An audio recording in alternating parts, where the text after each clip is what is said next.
Hello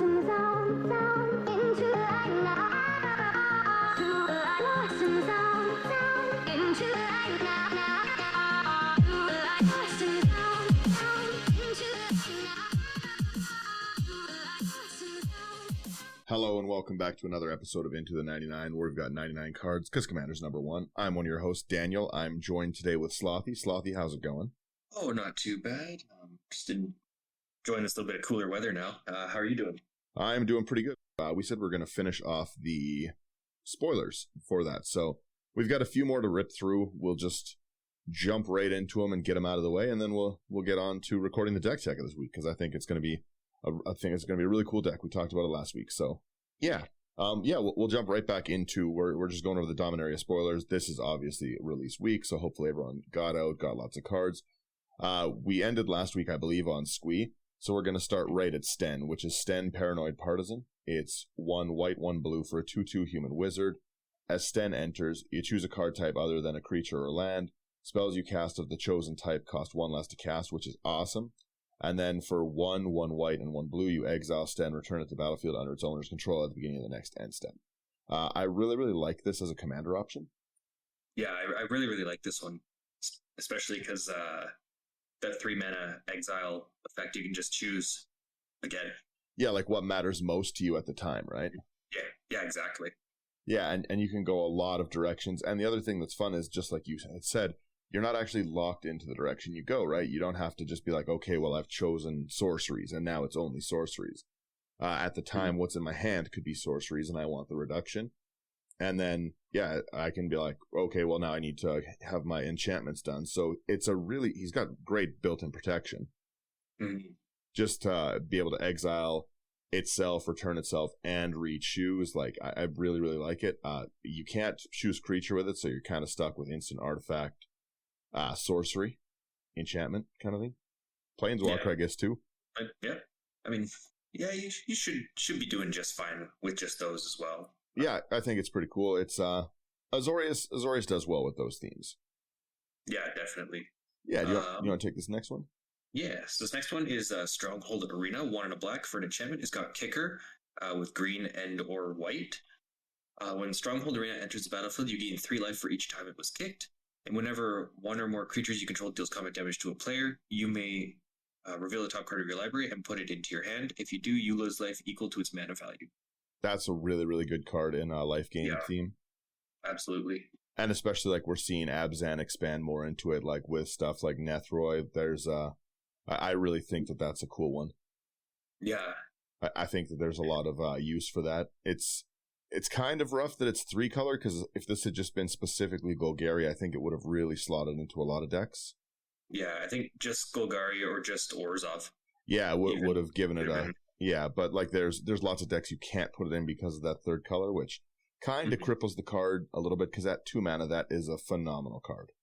Yeah, absolutely. But it's still pretty good regardless. Like for the 3 color, I think it's got places in lots of decks. We've got another Painland, the Sulphurous Springs, with great new artwork, by the way. Yeah, I love that full art one. Yeah, we've got Temporal Firestorm is the next rare. We've got 3 double red. It's a sorcery. It has a kicker of 1 in a white or 1 in a blue. You choose up to X creatures and or planeswalkers you control, where X is the number of times it was kicked. Those permanents phase out, and then it deals 5 damage to each other creature and each planeswalker. That's pretty good. Yeah. It's kind of rough that that's not an instant. That would have been a good instant. Yeah, absolutely. As a response, but that's okay. Yeah. Next up, we've got Temporary Lockdown, 1 double white for an enchantment. When Temporary Lockdown enters the battlefield, exile each non-land permanent with mana value 2 or less until Temporary Lockdown leaves the battlefield. Yeah, it's a pretty solid enchantment. Yeah, I quite like this one. It's a very rough card to come down early, especially if your meta is really ramping out. Mm-hmm. It's gets rid of your Soul Ring, your Arcane Signet, your Dockside.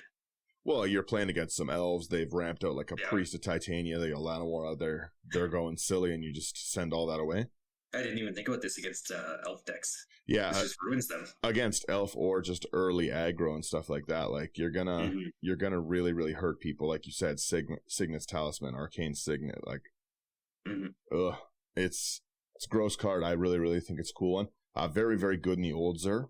Yeah. Pretty good in the news there too, but we've got the Cruelty of Gix. All of these next are all going to be the read ahead. So the read ahead, just to refresh everyone, it's choose a chapter and start with that many lore counters. Add one after your draw step, skip chapters, don't trigger, sacrifice after the third. So these all you get to choose where you start. So this is a saga. Its target opponent reveals their hand. You choose a creature or planeswalker card from it. That player discards that card. Pretty solid, but 5 is kind of rough. It's 2, search library for a card, put it into your hand, then shuffle, you lose 3 life. That is much better utility. And then 3 is put target creature from a graveyard onto the battlefield under your control. So if you go through all 3 of these, this is really, really good. Yeah. I play a Jen the Weaver, I think it was. It lets you replay enchantments from your graveyard. It's a really, really cool card, and I'm very excited actually to add a lot of these new sagas to it. Yeah, there's a lot of really cool ones for that. Yeah, this one is, I think, actually a really, really strong card. You get game knowledge, you get to get rid of something important, you get a tutor, and you get revive all at 5 mana. I think that's a really, really strong one. Absolutely. Even if you do end up deciding to jump ahead to number 2, that's still awesome amount of value. Well, yeah, exactly. 5 mana, you still get your tutor to hand and a revive. Yeah. Pretty solid. Yeah. These are specifically good in any deck that can replay enchantments from the graveyard. Like something like a Muldrotha, for instance, and stuff, right? You're essentially able to get a 5 mana, take anything from anyone's graveyard, and you can just play it every turn if you want. Yeah. Or you get, for 5 mana, you get a tutor, then a revive, a tutor, then a revive, a tutor, then a revive. Like, it's a very, very powerful engine in something that can recur from the grave. Yeah, definitely. And the next one is the Elder Dragon War. It's 2 double red for another saga. It's got read ahead. First chapter, Elder Dragon War deals 2 damage to each creature and each opponent. Second is discard any number of cards and draw that many cards. And then the third is create a 4/4 dragon creature token with flying. It's not bad. Yeah, it's definitely not as strong as Gix, but it's not bad. Yeah, in a worst case, you're still able to create a 4/4 with 4. You've got the ability to loot a bunch. You got a little bit of board sweep. It's not horrible. Yeah. We have the Phasing of Zalfir is the next one. 2 double blue. So chapters 1 and 2 are another target non-land permanent phases out. It can't phase in for as long as you control the Phasing of Zalfir. And this is actually a really, really interesting one because you'll be able to, with a Solemnity, for instance, right? You'll be able to stop the third from going off. Yep. So you'd, choose a chapter and start with that many lore counters. Skipped chapters don't trigger. Add one after your draw step. Yeah, so you'll never be able to get to the third one. So you do have just like a potential 4 mana phase 2 things out permanently thing, which is significantly annoying for commanders because commanders, when phased, don't get a go back to command zone option. Yeah. So you can really, really be staxy and annoying with this. Again, another very, very bad thing to be able to recur. And then the third chapter is destroy all creatures. For each creature destroyed this way, its controller creates a 2/2 black Phyrexian. Not zombie, just Phyrexian creature token. Yeah. Very cool card, though. Yeah, I quite like that one. Speaking of ones that I quite like, we got the Raven Man. 1 and a black for a 2/1 legendary human wizard. At the beginning of each end step, if a player discarded a card this turn, create a 1/1 black bird creature token with flying, and this creature can't block. And you can pay 3 and a black and tap it. Each opponent discards a card, activate only as a sorcery. It's a pretty cool discard commander. Mm-hmm. Really cool token generation with it. And I like the artwork on it. Yeah. We have another gate, because they can't stop making gates for some reason after they banned the best gates commander, because why not? We have Thran Portal. They're just laughing at us at this point. It's rough. Thran Portal, it enters tapped unless you have 2 or fewer other lands, which I don't think is good. As it enters, you choose a basic land type. It's the chosen type in addition to its other types. And mana abilities of Thran Portal cost an additional 1 life to activate. I personally think this is garbage. Yeah, this is not very good. Yeah, it's a pain land that to use at all, like you've got to choose a basic land type. It's just significantly worse mana confluence or something. It's pretty bad. I think the only reason you would want to play this is if you were just trying to get your gate numbers up for like 9 fingers. Yeah, a gate total, exactly, yeah. Like, because I don't foresee actually using this in any other Well, application. that's what I mean. As far as for it to not be tapped, you have to have 2 or less lands. So it's got to be early game. And it's not even giving you like a guild gate worth of utility. No, it's giving you 1 color. Yeah, a basic land. So you've got to choose a basic land. Like, you're not really fixing your land base. You're picking. I found this one just a really, really bust rare. Mm-hmm. And then the fact, like, just to add insult to injury, it also costs you life to use that mana. Like, I know we've got 40 life in EDH and we all use it as a resource, but like, come on, this is an insult card. Yeah, and like if you compare it to something like you said, Mana Confluence, that's pay 1 life, but you can add any color. Yeah, like it's it's well, and that's the thing. You can't even fix this with a Yavi Maya or an Urborg or something like that, because like literally fixing this card is getting a Blood Moon into play. That's it's pretty not good. Yeah. But next up, we've got Threats Undetected, 2 and a green for a sorcery. Search your library for up to 4 creature cards with different power and reveal them. An opponent chooses 2 of those cards, shuffle the chosen ones into your library, and put the rest into your hand. That's a really, really good card. Yeah, I really like that. Yeah. Going back to the last one really quickly, it does become the land type of your choice. So if like for some reason you had like a Forest Matter, or you're playing a High Tide, I guess, or like you're trying to Valakut with this, I don't know. It's not great. I want to be as nice as I can to it, but it's not good. Play a basic instead of this card. Yeah, it's pretty not good. Threats Undetected is phenomenal though. I really, really like tutor 4 for 4, and then you don't even lose the 4. They just choose 2. It's tutor 4 for 3. Tutor 4 for 3, yeah. Mm-hmm. And yeah, they get to they get a little bit of game knowledge, but a lot of times it's going to be you're going to get like combo cards, right? Yeah.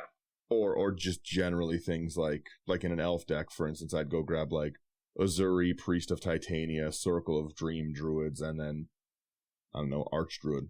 Yeah. Choose 2 of those to give me, I guess. Yeah.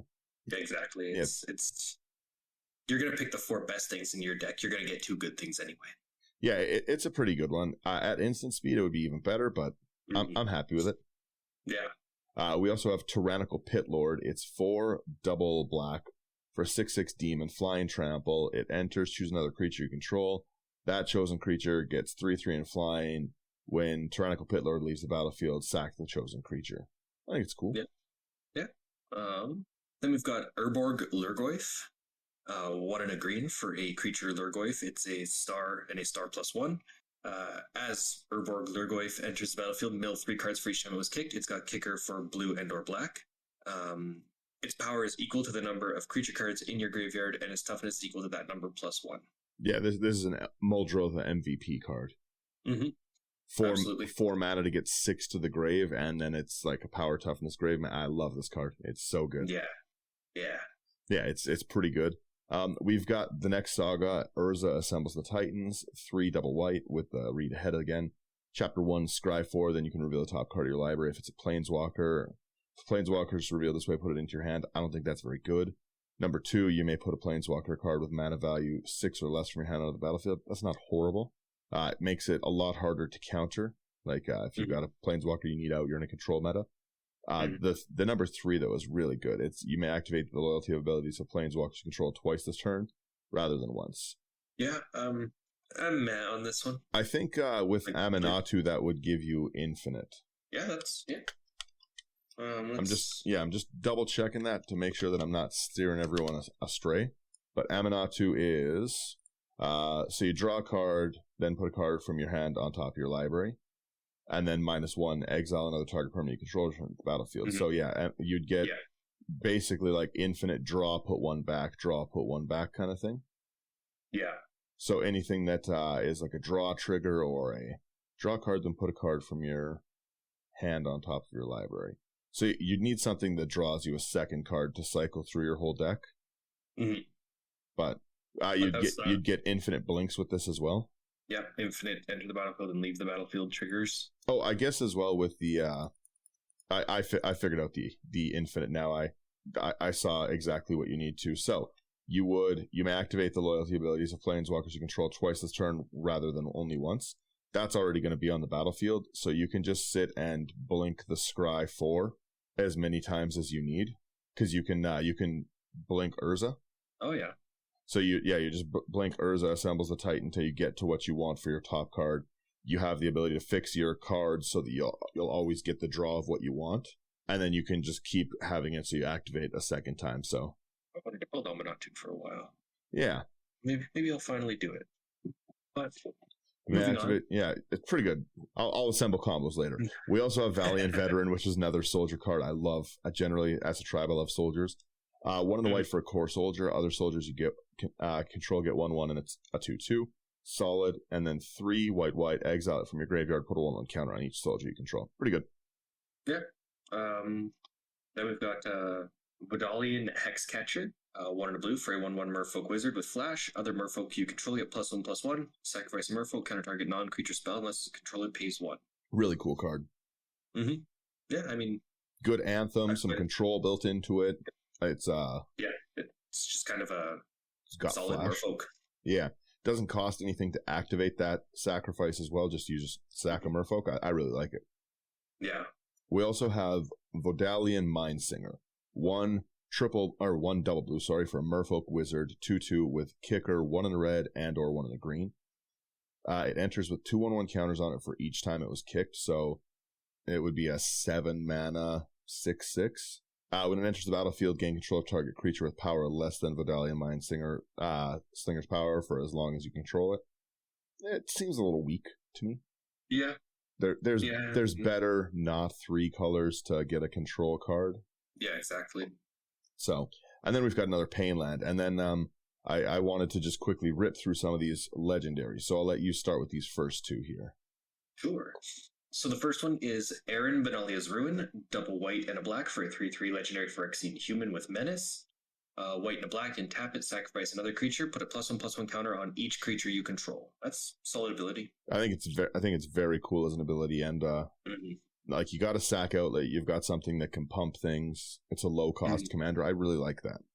Yeah. We've got. Oh yeah, sorry. You take the first 2. I already forgot. Go.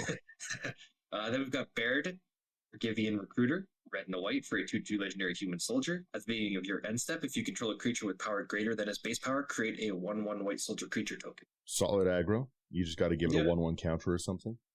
Yeah, I'm a fan of that one. We have Balmor, Battle Mage Captain. 1 blue, 1 red for a bird wizard, 1/3 flying. Whenever you cast an instant or sorcery, creatures you control get 1/0 and gain trample till end of turn. Very, very good in something like a Locust God deck. Yeah. I really like that as an option. Then we've got Bortuk Bone Rattle for black and green for a 4/4 legendary troll shaman. It's got Domain. When Bortuk Bone Rattle enters the battlefield, if you cast it, choose target creature card in your graveyard, return that card to the battlefield if its mana value is less than or equal to the number of basic land types among lands you control. Otherwise, put it into your hand. It's such a weird Domain on a 2-color commander. It's kind of a strange one.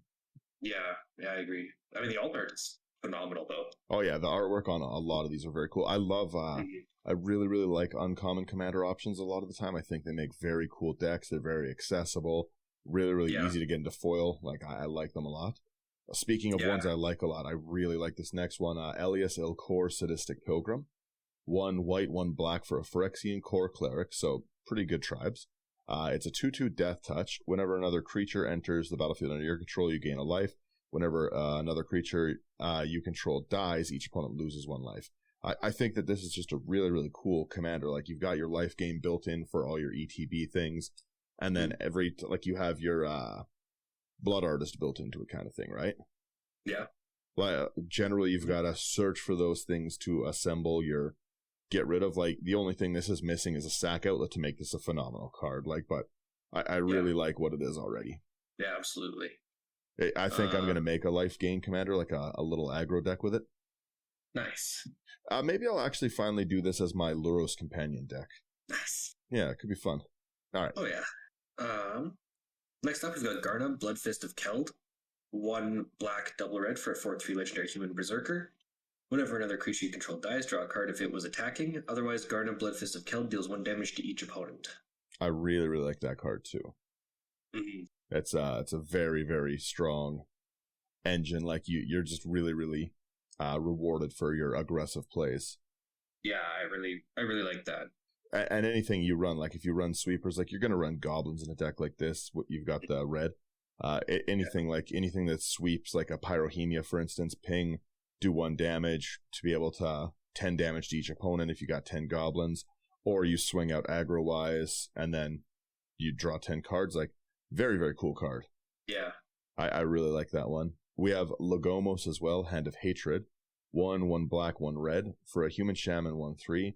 Beginning of combat on your turn, you create a 2/1 red elemental creature token with trample and haste, sack it at the beginning of the next end step.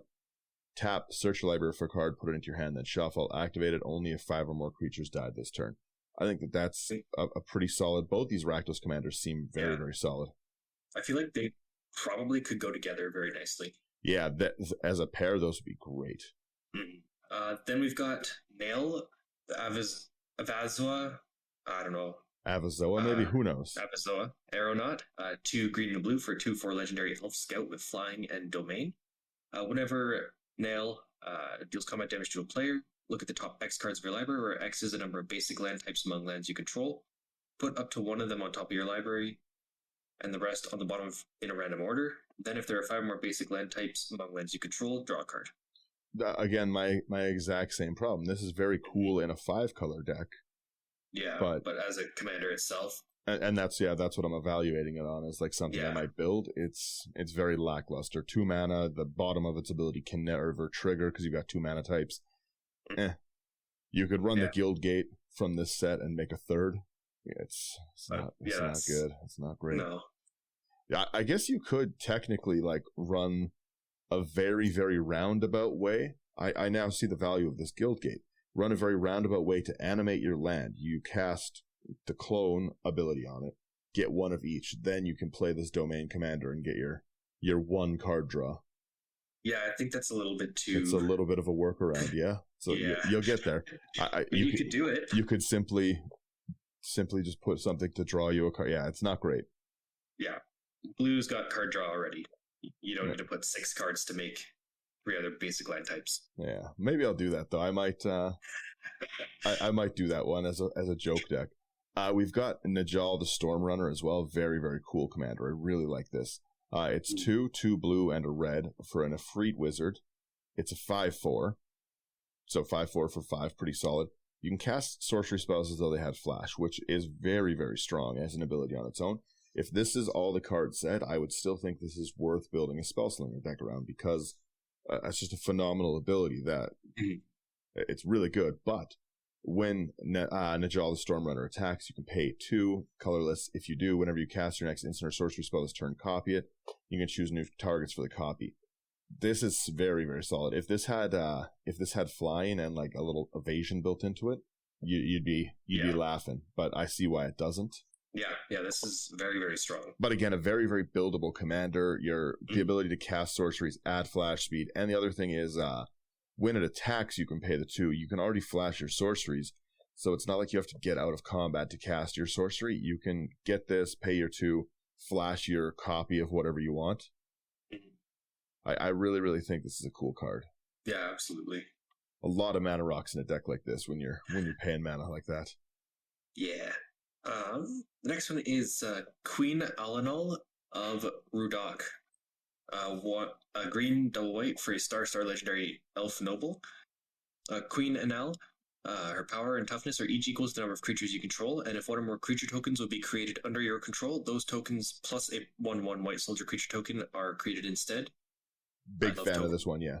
I love token commanders so much, and yeah, I feel like this is probably, I think I said it last episode too with another token commander. This is just going in Ginny Fae for me. Well, yeah, just exactly. The ability to, if 1 or more creature tokens be created, so you already have a pseudo token doubler, right, for anything that just makes 1. Yeah. And Selesnya is great at pumping out just like 1. Even the fact if you were running like Verdant Force, right? Yeah. You'd make a Saproline and a soldier every upkeep. That would get out of control just so fast. And as well, your commanders power and toughness keeps going up, right? You can Voltron people with this card very easily. Like, it's often in decks like this that I have well over 100 tokens.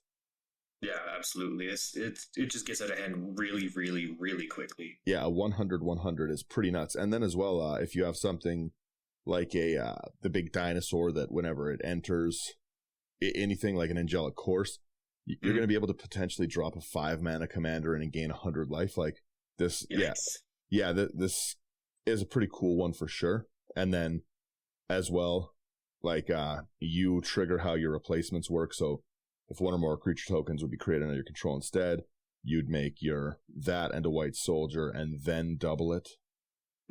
So you'd make 2 tokens, and then I really like this commander as an option. A phenomenal, like you can make a very, very budget friendly version of this deck for sure. Green and white, I think I'm gonna do that actually. Okay, I like that.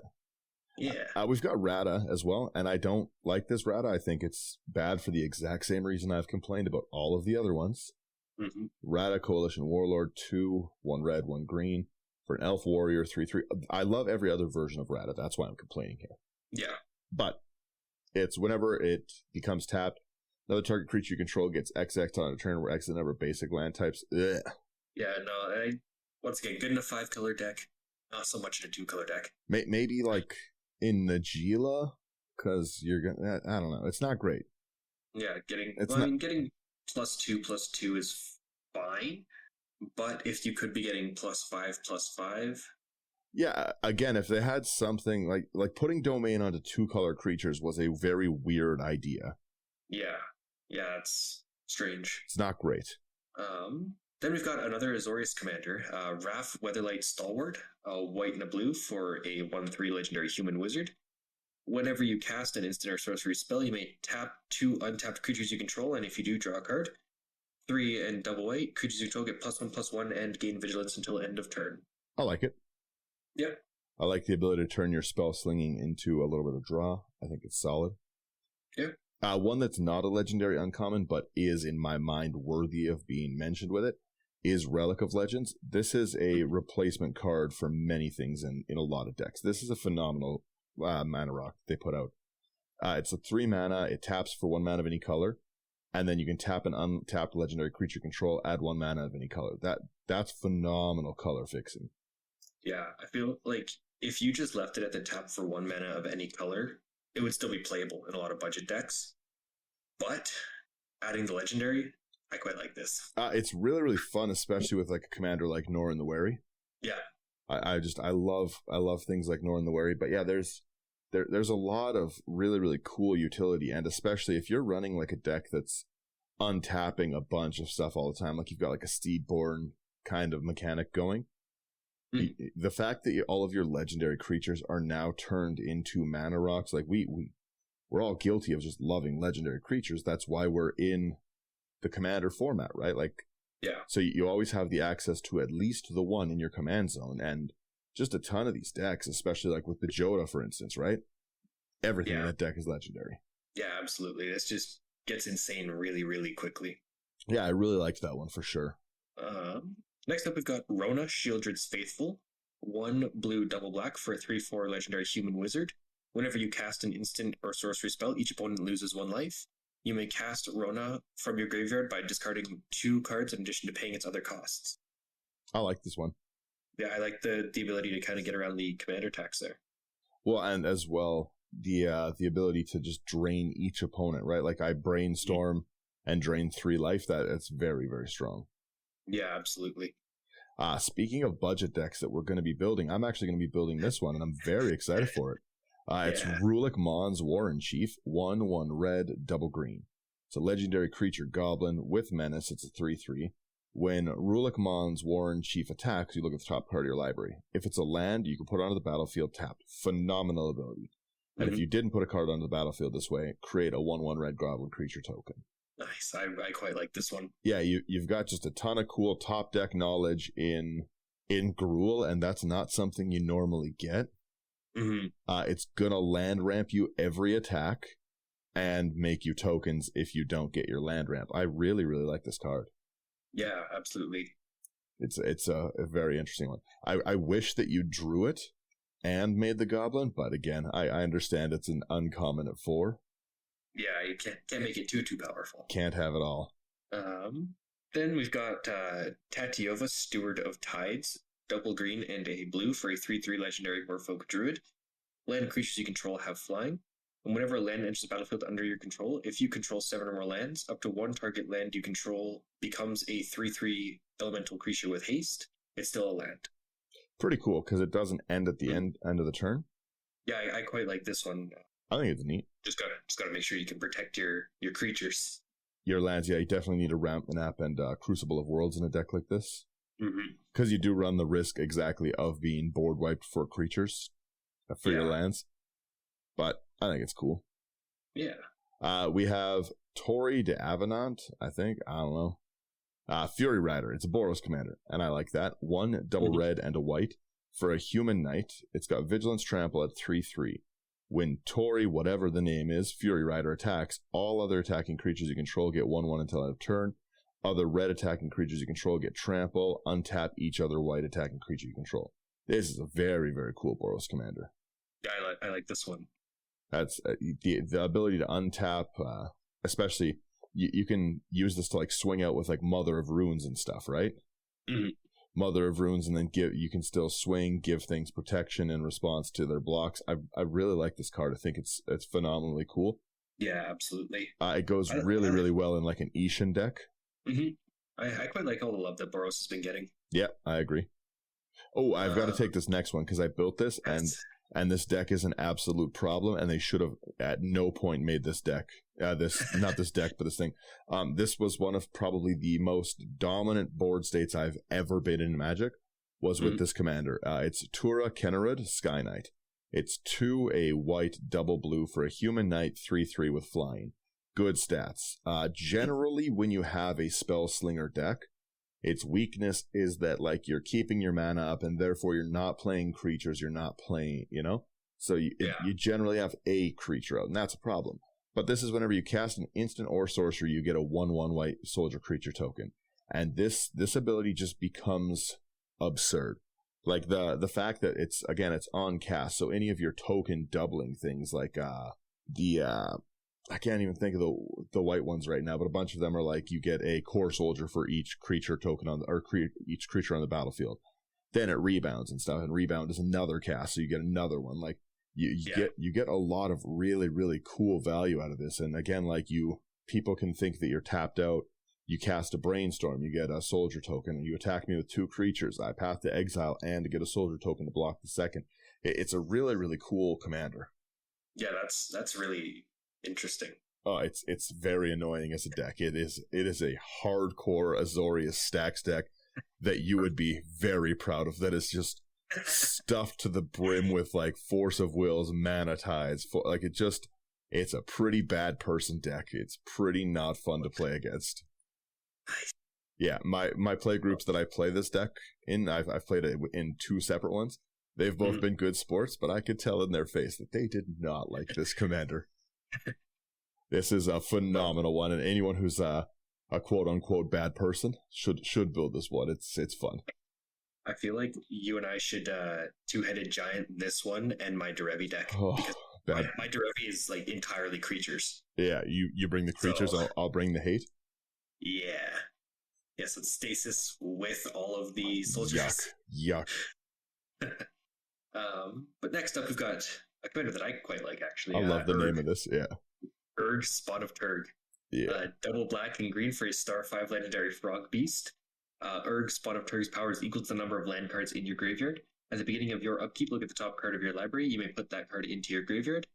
And you can pay a black and a green, sacrifice a land, you gain 2 life. I think this is a very cool commander.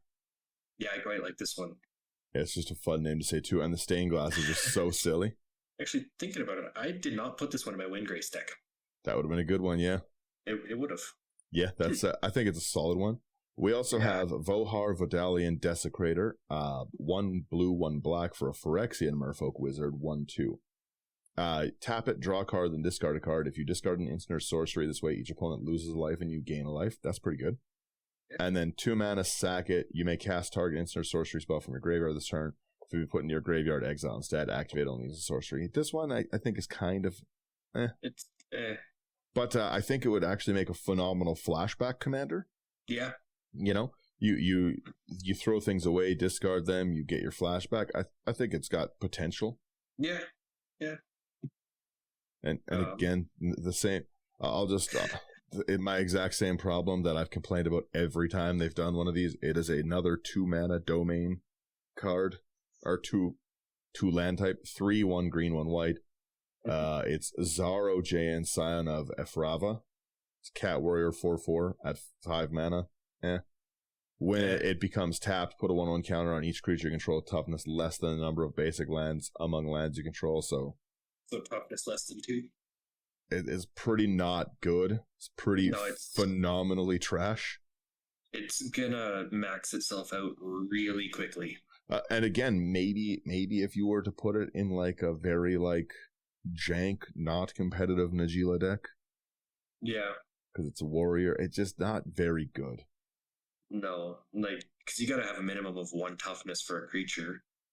At this, yeah, and again, like whenever it becomes tapped, it's making it 2 anyway, and it's less than, not equal or less than. Well, and yeah, with less than, yeah. So even at 5, let's even say that you get to the top, you've got you somehow domain it out, and you've got 5 basic lands. You can get all of your creatures up to 5/5 after multiple turns of attacking with it. It's just not good.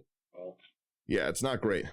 I'm sure maybe there's like a cool combo where you like somehow tap this and like put counters on like a Fertilid or a Spikeweed. I don't know. I don't know, but it's not very good.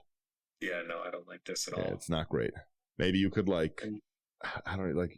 Yeah, no, it's just not good. That's yeah. So, anyways, that is the set. We've got a few other things we wanted to quickly rip through. They made these Legends Retold box toppers. So we'll quickly rip through them, and then the set booster exclusives. Let's do the set booster exclusives first. Where are those ones? Those are on another page. I will send you that page right now. Sorry. That's a little good. I don't think I sent that one. There we go.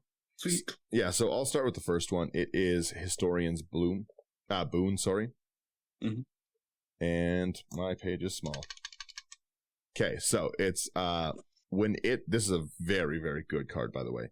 It's 3 and a white for an enchantment. When it or another non-token enchantment enters the battlefield under your control, you create a 1/1 white soldier token. So again, if you're playing the annoying like stacks pillow fort stuff, you're making creatures to defend yourself. And then whenever the final ability of a saga you control triggers, you create a 4/4 white angel token with vigilance. Meh on that. Yeah. I mean, the first ability is really decent though. The first ability is just crazy. Like especially like in the new Zur, where you're already just like dumping those. Like it's a very, very good one. Mm-hmm. It's very, very, very good. I also wanted to take this one too. Sorry. Yeah. This is I play Selvala. Like I play a bunch of Selvala decks, like the Selesnya one, and I also just play like a lot of decks in general. But just specifically, I think of this for Selvala. This is Robber on Mercenaries. It's 3 and a white for a human mercenary 3/4. It's got vigilance, and it has all activated abilities of all legendary creatures you control. That's really good. Yeah, that's really, really good. That's really, really good. There's a lot of legendary creatures that have pretty phenomenal activated abilities. Yeah. Yeah, it's a very, very good card. And again, like I can ramp out very, very fast in Selvala, and just giving me a second Selvala essentially is I bought every one of these that I could see. I've got a lot of decks that need these, yeah. Then we've got Emperor Mihail II. It is a 3/3 legendary Merfolk Noble for 1 and double blue. You may look at the top card of your library at any time. You may cast Merfolk spells from the top of your library. Whenever you cast a Merfolk spell, you may pay 1. If you do, create a 1/1 blue Merfolk creature token. Nice, phenomenal card. Yeah, Merfolk Tribal. Yeah, I think it's a really, really cool like single mana or single color Merfolk deck. Like that's wicked. We also have Activated Sleeper, 2 and a black, 0/0. It's a Phyrexian shapeshifter with flash. You can have it enter as a copy of any creature in a graveyard that was put there from the battlefield this turn, except it's Phyrexian in addition to its other types. Pretty solid. Yeah. Speaking of pretty solid, I love this card. I love it so much. We got Rosnocht, Heir of Roga. Single red for a 0/1 legendary Kobold Warrior with Battle Cry. So whenever this creature attacks, each other attacking creature gets +1/+0 until end of turn. It's got Heroic. Whenever you cast a spell that targets Rosnocht, create a 0/1 red Kobold creature token named Kobolds of Carekeep. A very, very cool commander with a very cool tribe. I love kobolds. Yeah. The battle cry is such an interesting thing, but yeah, this is such a cool Voltron-esque. I love heroic, so. Mm-hmm. Yeah, I really like this one. I built one that's really, really low cost, like enchantments, and you just suit this thing up with like these like terrible garbage enchantments and make a little army of kobolds. I love it so much. I want to take this next one too, if that's all right. Oh, go ahead, because I want the one after it. I figured. This next one is Baru Wormspeaker. 2 double green for a 3/3 legendary human druid. Worms you control get +2/+2 and have trample. You can pay 7 and a green and tap it to create a 4/4 green worm creature token. This ability costs X less to activate, where X is the greatest power among worms you control. Yeah, I like this card a lot. So if you had no other worms, the first time it would cost 8. The second time it would cost 2. Mm-hmm. Nice. And anything that you put on it, like I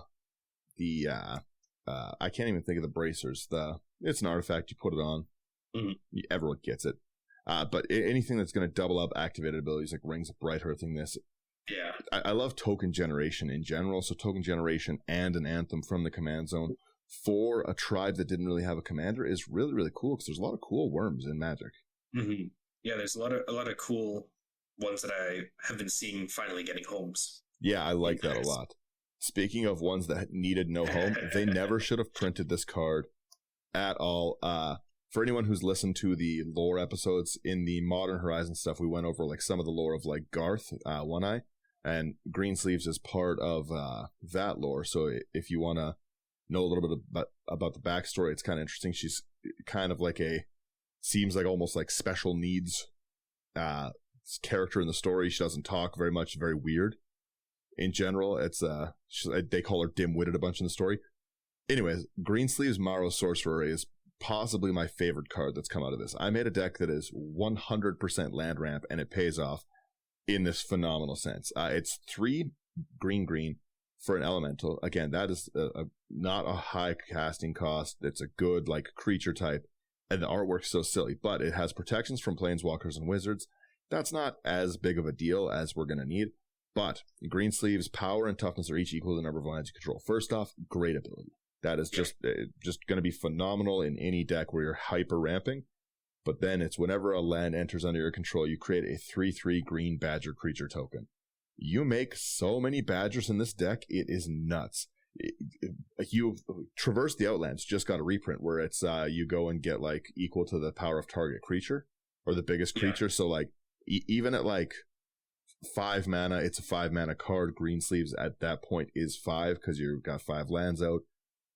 You get 5 lands to the battlefield at 5 mana, already phenomenal, and then you get 15 power of badgers.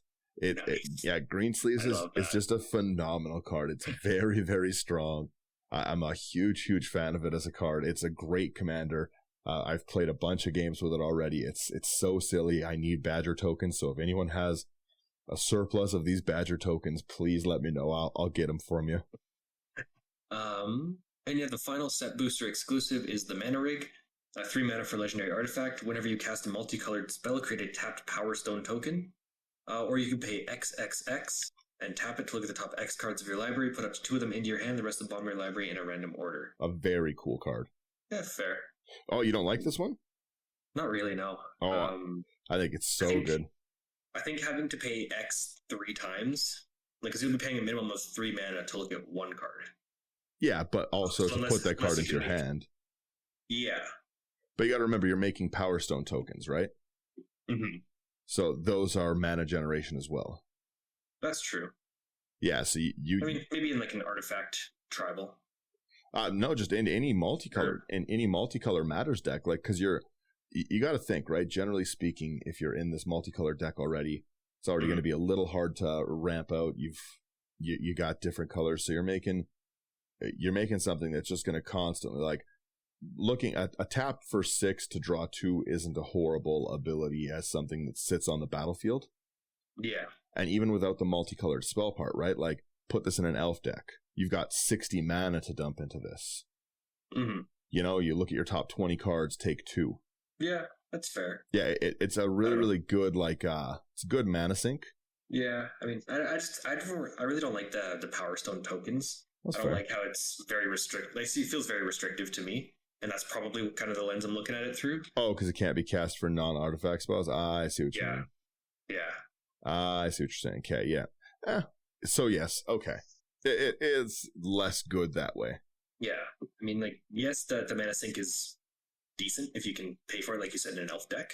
Yeah, but the Power Stone restriction of only artifact, I didn't see that one. Yeah. That's fair then. We also have, these are the box toppers. So they took 20 of the old legends from the Legends set and just kind of gave them a different story or different flavor. Yeah. So yeah, these are the last ones. We'll quickly go through these ones. The first one is Aisha.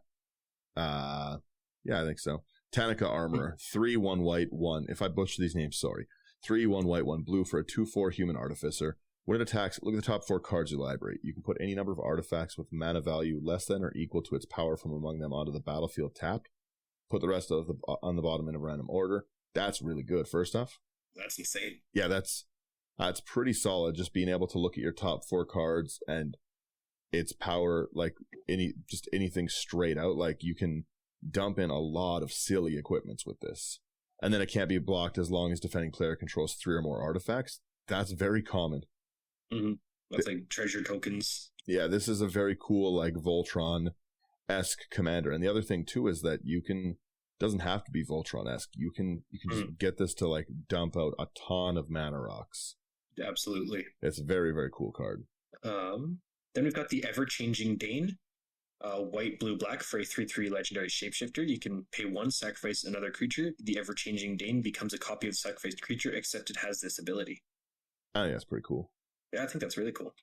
I think it'd be very fun with control effects as well. Yeah. We have the next one is General Marhalt Elves Dragon. 2/1 red, 1 green for a 4/4 elf warrior. Whenever a creature you control becomes blocked, it gets 3/3 until end of turn for each creature blocking it. This makes things like Prized Unicorn silly. Wow. Yeah. Jeez. Yeah, it's a pretty solid one, right? Like, again, then if someone just tries to block your commander, it becomes a 7/7 for 4 mana. And if they try to throw a second thing in front of it, it's a 10/10, right? Like, it just becomes more and more problematic. Yeah, this is going right in Zangief, like right after we're done recording. It's a very, very cool card. Like, I think that you can really, really make a solid deck with something like this. Like, there's so many things, like a Taunting Elf where everything has to block it. Yeah. And it just becomes silly. I really like that. Yeah. I've seen a lot of people building this one. Yeah, go ahead. It's Hazazon, Shaper of Sand. 1 red, 1 green, 1 white for a 3/3 human warrior. It's got Desert Walk. Can't be blocked as long as defending player controls a desert. That's not as really relevant. Maybe it'll be relevant later on in other sets. You can play Desert Lands from your graveyard. That's kind of cool because there's some cool ones. And then whenever a desert enters under your control, you create 2/1/1 red, green, and white sand warrior tokens. The fact that with a land entering, like, these are colors that aren't hard to get, like, extra land trigger abilities, right? Yeah. And yeah, the fact that it creates 2 every enter is really, really good. Yeah, I quite like that. Yeah, I think it's interesting. Then we've got Jasmine, Boreal of the Seven. 1 green and a white for a 2/4 legendary human druid. You can tap her to add green and a white. Spend this mana only to cast creature spells with no abilities. Creatures you control with no abilities can't be blocked by creatures with abilities. That's pretty cool, yeah. Vanilla tribal? Yeah, I think that's, like, a neat one. It's really nice artwork too. Yeah, I really like the artwork there. A little blurry, so I can't see who did it, but whoever did it did a very good job. They did do a very good job for sure. We also have another one that I'm really excited with this rework. I think it's super cool. It's Jedid Ojanin, Mercenary, 1 a white and a blue for a 3/3 cat mercenary with just beautiful artwork. I love every part of it. I think it's so cool and, like, flamboyantly silly looking. I love that. I picked this up in a foil and it just looks beautiful. It's a really, really cool card. Whenever it enters, I got that etched version, the other one. Whenever it or another legendary enters the battlefield under your control, you can pay a green. If you do, you make a 2/2 green cat warrior token with Forest Walk. Again, another Legends Matter commander that I think is really, really cool. Token generation, making Forest Walk cats. You're going to run something like a Yavi Maya in it so that you can just run roughshod over your yeah. I really like that. Yeah, it's pretty cool, right? Then we've got the Lady of Otaria, 3 red and a green for a 5/5 legendary creature avatar. You may tap 3 untapped dwarves you control rather than pay the spell's mana cost.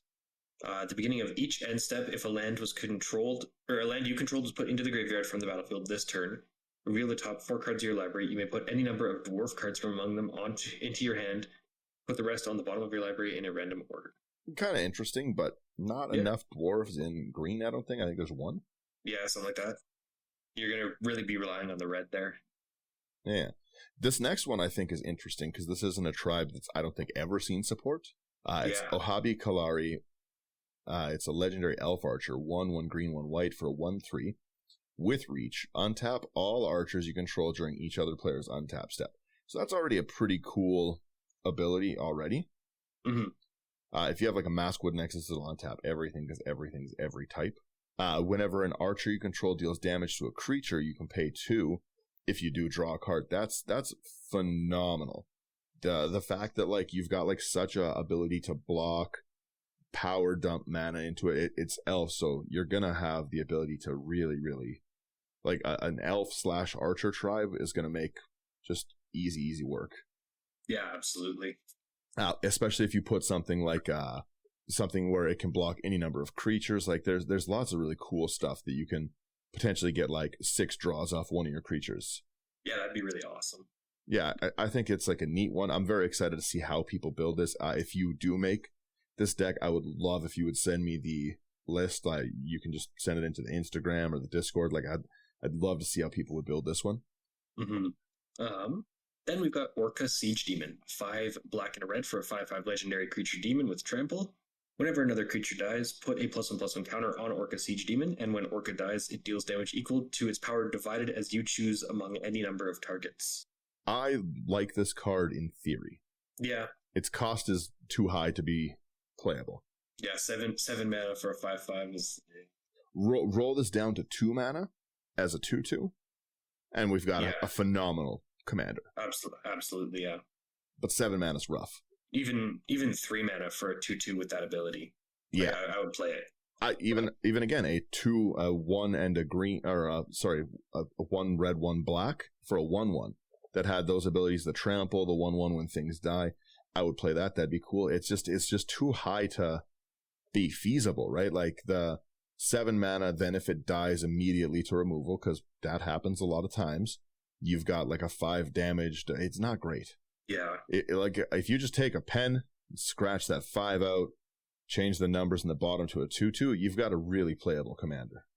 Yeah, absolutely. If you don't, then this card is trash. Again, maybe I'm wrong. Maybe there's cool ways to play it. I'm often wrong with things. If you make a cool deck with it, I'd love to see it, but I can't see it being useful. Yeah. We also have Ramirez Di Pietro Pillager. It's 2, 1 blue, 1 black for a human pirate, 4/3. When it enters, you lose 2 life and create 2 treasure tokens. That's already going to be a phenomenal ability. I haven't read the rest of the card, don't know what it does, but I do know that being able to go from 4 mana on your, let's say you turn 1 Soul Ring, turn 2 Ramirez. That means going into turn 3, you've got 6 available mana in a Dimir deck. That's going to be pretty phenomenal, and the cost of 2 life is nothing. Then whenever 1 or more pirates you control deal combat damage to a player, exile the top card of that player's library. You can cast it for as long as it remains exiled. I love stuff like this. I love to play other people's cards. I like making treasure. I really like this. Yeah, I really like this one too. Very, very cool card. Speaking of ones that I really, really like. You can, really quickly, you can do a pretty silly kill yourself combo with this.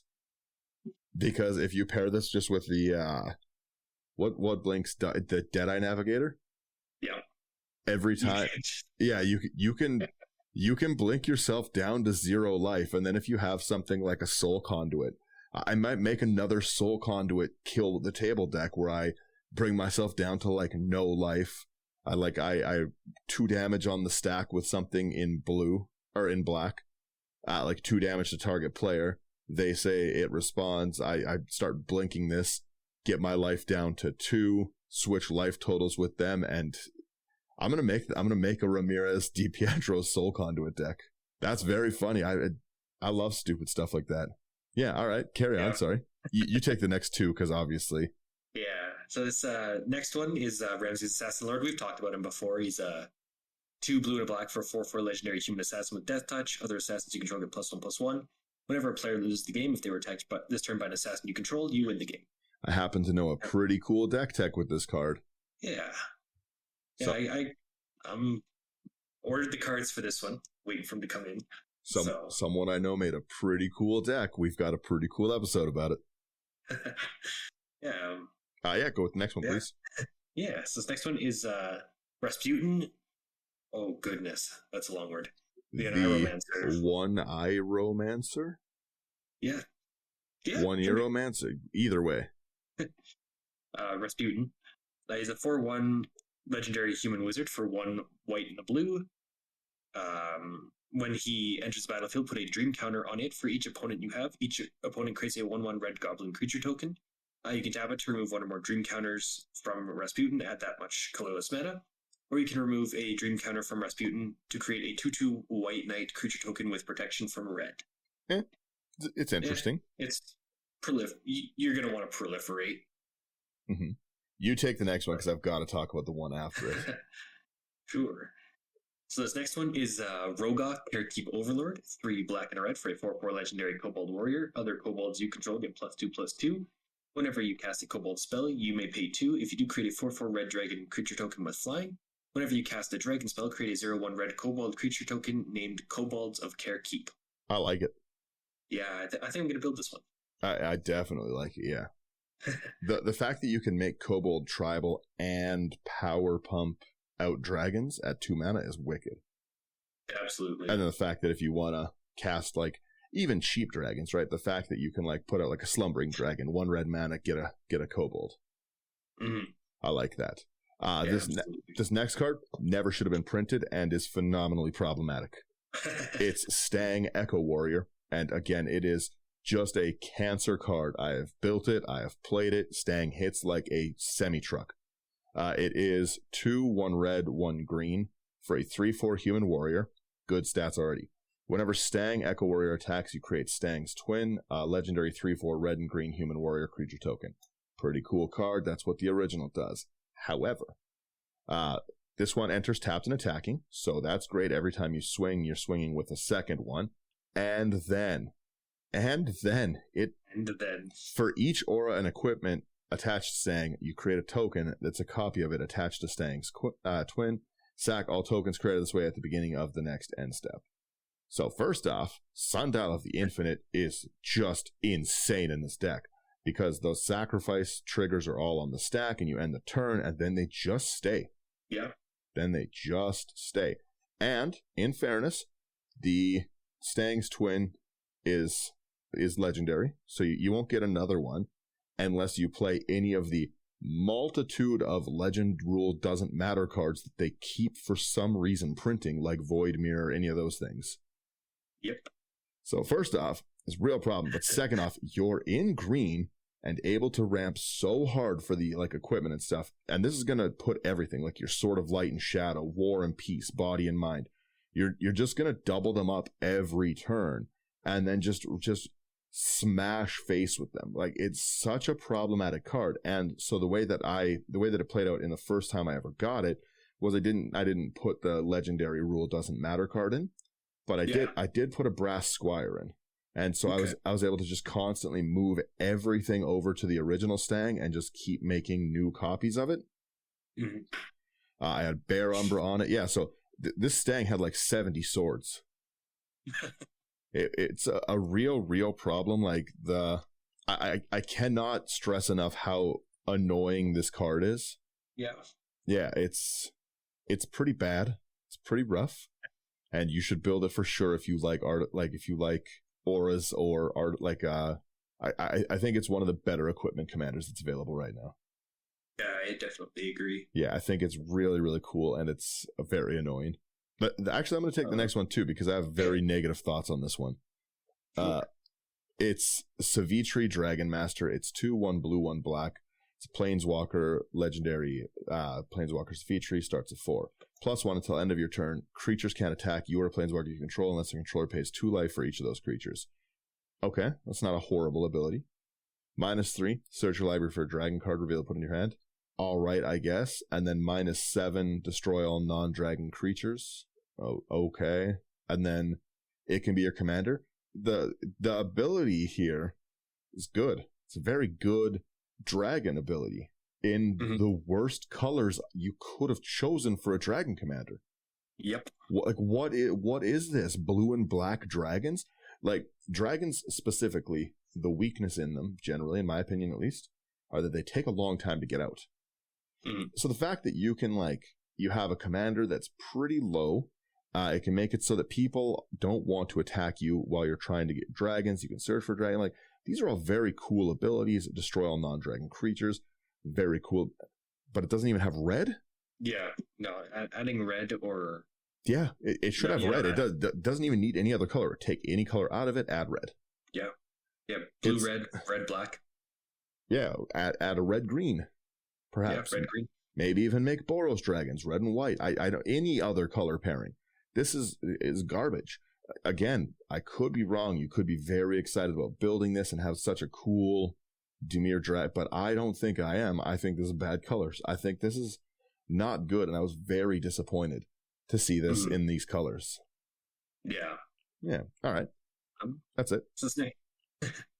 Next one is Tetsuo, Imperial Champion. It is blue, black, red for a 3/3 legendary human samurai. Whenever Tetsuo Imperial Champion attacks, if it's equipped, choose one. It can deal damage equal to the highest mana value among equipment attached to it to any target. Or you may cast an instant or sorcery spell from your hand with mana value equal or less than the highest mana value among equipment attached to Tetsuo without paying its mana cost. Oh, that's neat. Yeah. It's pretty cool. Yeah. It's all right.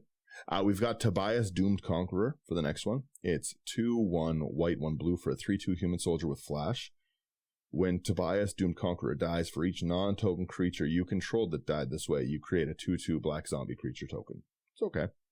Yeah. This next one I'm quite excited about, actually. Okay. It's Torwaki the Younger.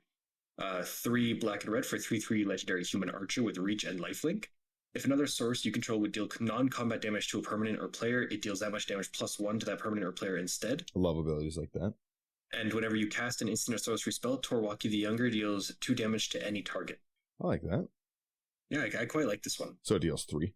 Yeah. Yeah, it deals 3 and you'll gain 3. Yes, because it's got the lifelink on it. That's very cool. Yeah. And lightning bolt for 6. That's bonkers. And gain 3. Yeah. I really like this card. If another source you control would deal non-count, but then you would lightning bolt for 7 because the lightning bolt is a source, so it would deal 4. Then this would, that's wicked. I think Torwaki would only deal 2 because it's another source. Oh, if another source, okay. So it is 6, but still. 6. But still, yeah. Okay. Let's not get ahead of ourselves, but it's pretty cool. Yeah. I do like this next one too. I think it's pretty cool. Again, very high costed, but it's Torsten, founder of Dominaria. At least it's in colors that you can do it. Yeah. It's got green, so 5, a green and a white. It's a human soldier, 7/7 for 7. Again, pretty solid stats. When it enters, reveal the top 7 cards of the library. Put any number of creatures and or lands from among them into your hand, and the rest on the bottom, which is awesome. And then when it dies, you create 7/1/1 white soldiers. Yeah, I like it. Yeah. It's got good ETB. It's got, if you kill my commander, I'm making 7 more, like he's splitting into 7. I think that's pretty cool. Yeah, I enjoy that. Yeah. And then you end us off here. Yeah, so this next one is Zyra the Golden Sting. 1 black, red, green for a 3/3 legendary creature insect assassin with flying and haste. When Zyra the Golden Sting attacks, put an egg counter on another target creature without an egg counter on it. When that creature dies, if it has an egg counter on it, draw a card and create a 1/1 black insect creature token with flying. I think this is a really cool card. Yeah, I really enjoy this one. I think it'd be fun to build. And it's such a silly looking card. Yeah. I will say I really love this art. Yeah, I actually might want to build one of these ones too. This was a cool one. Mm-hmm. But yeah, no, that's spoilers. It definitely went longer than I thought it was going to. We had more to cover than I thought. I thought it was going to be a quick one.